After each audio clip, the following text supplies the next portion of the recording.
We've changed the way the exercise questions display in your interactive textbook to make it easier to navigate to the right questions.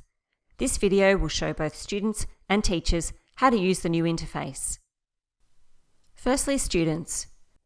When you first navigate to the Exercise tab, all the parts of question 1 will be shown. You can choose to show all the questions using this button. Open all the workspaces using this button. Use the workspace to enter your working. Your teacher may have given you access to the answers.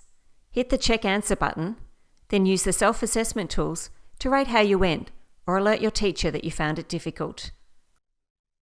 Your teacher might ask you to finish questions 1, 3, 6 and 7 from section 1A in chapter 1 for your homework. You can jump to each question using these question numbers that will remain at the top of the screen as you move through.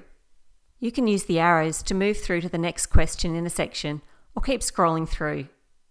Complete all the required questions and don't forget to hit the Submit All button, which now sits at the top of the screen. Your teacher may ask you to filter the questions with this drop-down option. For some schools it will be called Working Programs, but this will vary.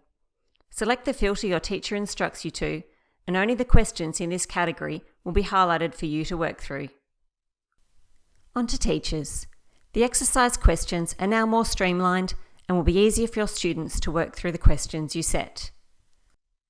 You can choose a range of question numbers, a fluency strand, a level, or working program, and send the instructions to your students.